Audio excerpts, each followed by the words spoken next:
Hello everyone, Joe Zvada here with Chase Donner. We're sitting in Canton, Ohio while it rains outside and feeling kind of trapped, so we're going to talk about a previous flight this year where we did fly in Battle Creek. It was a four-part task, multiple judge declared goal, fly on, and then another multiple.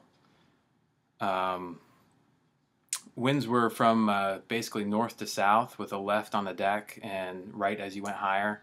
And we discover even a higher left that we'd use for the last target later in the flight.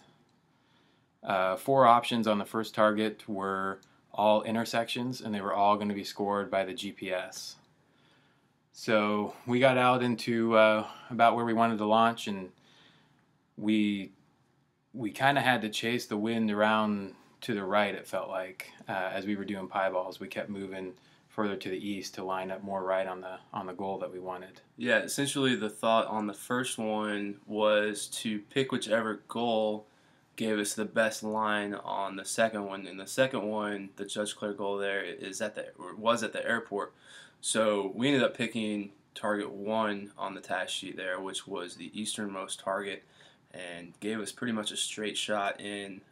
So we'd have two similar approaches. There were a handful of balloons, I think, that picked, I don't know which one, 2 or 3, something further to the west. But and they weren't really all that far apart, but we felt like we were chasing the wind to the right, so the left was fleeting, so we wanted to be as far left as possible after the first one to get to the second one. So the four of the multiples there were all intersections scored by GPS. A GPS target, you're flying to a set of coordinates where we weren't throwing markers. So that takes a little bit of a different thought process and approach. yeah, essentially what you want to make sure you do is you put those coordinates into the Dakota logger that the event has issued you, and you make sure that you add a 0 to the end of those coordinates, because the 4256, that number in the first coordinate, that 6 is the decameter. So if you want to get down to the meter, which is what you're going to be scored to, you've got to add a 0 to that to make sure that you're flying to the same thing that you're going to be scored to. This is my approach to the intersection. And when I approach an intersection or a coordinate that I'm going to be scored by GPS, I try to plan on approaching no lower than 200 feet, and I try to keep the balloon higher than the degree that I'll take the turn to the coordinate, so that as I get closer, I'm in a kind of a constant descent into the coordinate and through the coordinate. That's just what I do. And this one, they were intersections, but you've always got to fly to the coordinates, because the coordinates can be a little away from the intersection at times. Right, and make sure you note that 2 different GPSs will have 2 different locations for the same exact coordinate. So you want to make sure that you're flying to the Dakota, which Joe's going to get into. Yeah, I actually got I screwed myself on this one, because I was flying. You can't see my GPS pole here, but I've got my 60 Garmin and the Dakota, and I was using the 60 to fly to the coordinate. And I flew the 60 to within 4 meters of the target. Here are the 2 tracks.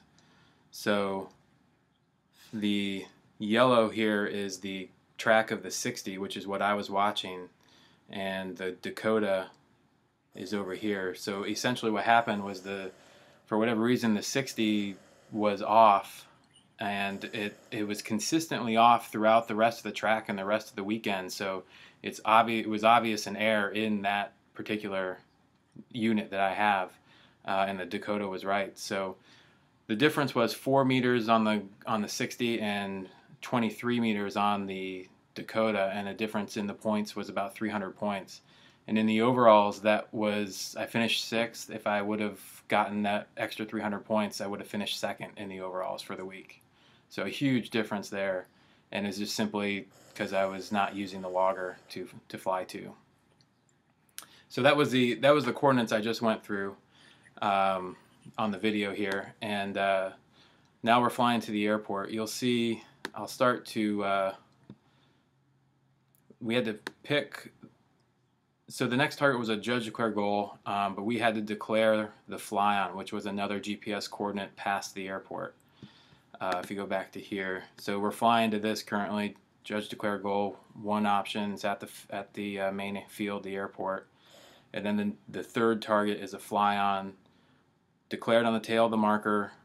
Crew could also declare for you, and then other details here with the distance from previous marks and the fourth task. So Chase, how do you pick a goal? What are you doing when you're? I like to get something on the tail of my marker that I think is at least reasonable whenever I have a chance to do that. So in this case, on the way to my first one, I had a few minutes to kill, and I was able to get the intersection that we ended up going to on the tail of the marker. But I like to have something on there in case, for whatever reason, I get a little bit frazzled or busy at a time, down the road when I don't have time. So I put something on the tail of the marker there, and then I go back and I refine it from there. And in this case, we just kind of picked something, again, that was in line with what we had seen and we were comfortable with. But yeah, you can see, I just plotted right on the map in the same general direction that we've been heading. Do you use the iPad to help you at all? You can. I didn't in this case, but yeah, you certainly can. I tend to use the map more also. It just seems to be easier to plot out where you're going and what you're doing. So you're over the airport now. Yeah, at this point, I've already decided on my goal, and I had been watching the balloons out in front of me. There were a handful of them, and early on, yeah, you can see Paul Petrin coming to the screen there with AJ. They were scraping the deck for left, so I had kind of seen that and gotten out to the left, and here I am going down again, and I'm just checking the winds, and I realize that I actually am sliding to the right, so I've got to hold that left, and I go back up, but ended up being a little bit too far left anyway. So I actually needed just a touch of right in order to make my best approach. There's the target coming into view there. Yeah, so I ended up having to hold it about 200 feet, but I was going right at it, and I don't know if it's an old adage or whatever, but if you're going at the target, wherever you're at, just go at the target. So that's typically what I do. And that seems to especially be true at the airport, even in the mornings in Battle Creek. You had a good throw there to get it within a meter, I think. Yeah, you kind of develop that comfort range. I was just outside the legs, and I've made that throw 100 of times. So just do whatever you're comfortable with. Here's my approach to the airport. I was 3 balloons behind Chase. That's Chase there. When I came through, there was right here at this altitude. I'm holding a right of the target. Where Sean is there, he's going left, and where Dom Bareford is there, right on the deck, he's starting to go right. And so what I did was I kept the balloon slightly right, up high, knowing or hoping that I would get a little left as I descended, and then it would straighten out as I got onto the deck. I confirmed what the balloons were doing with spitting over the side, checking the winds, and really just kind of got lucky that it held and the plan worked out. But so now I'm in the left, and then it starts to just kind of maybe not go back to the right, but straighten out. And that feels like it's moving left, but that's really just me turning the balloon. Yeah, that's perfect. You never took yourself out of the game. You never want to track. Especially as you get close, further than the just outside the legs. And he did perfect. Kind of used the low level winds as a backboard and came in and was right on the square. So we ended up going to the same goal for the fourth target, which is the fly-on. Ended up being an intersection, although we could have put any point on a hard surface road, but we elected to do an intersection. And pretty much I think everybody went there to the same one. And everybody had to kind of hold the most right. So it was, 3K away? And we just spent the whole time... Hold most left. Holding most left.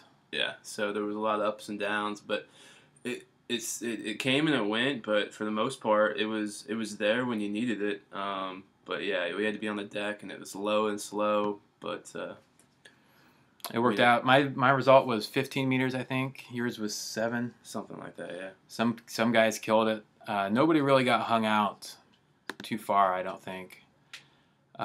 You just had to wait for the shift. And then the last one was another hesitation waltz, three targets, and we went for the westernmost because the left was fleeting, and that was the one that we felt we could get to. And actually, who was it that went up first to find the left? Was it Paul? Paul was out in front and up high.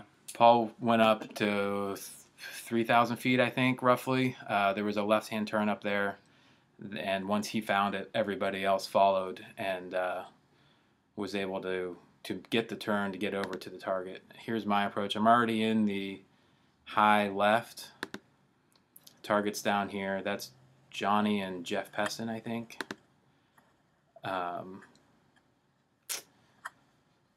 So approaching from high, in a way, there's a lot of guessing involved, but I guess it just takes practice. You got to estimate how you're going to drift on the way down, and how many degrees you're going to track to the left of the target in this case before you catch the right wind and get down, because you want to be on. Say the plan is to be at 300 feet on a bearing of 180 to the target. So, okay, now I'm at 3,000 feet. At what point do I start down? So, I don't know. It worked out decently for me on this target. I got a little low here and slid a little to the right. I had to go back up to get right. I'm sorry, I slid a little to the left. So you see me going to the left there. I can see you up against, is that AJ? That's AJ there, yeah. So go up and eventually just throw from high. AJ's throwing there. And I think it was 15 or 20 meter result, and it was good enough. It was an 800 point score. Anytime you've got a big maneuver like that to get to a target, bagging the field is can be a good score. You don't have to necessarily nut it. We also have Sean Reyes' approach here. He was just behind me. So this is when I start to come up to get a little right. Sean is already above me, so he's holding the right. And you'll see here he does a good job to descend fast on the target. And I think his result was 3 meters.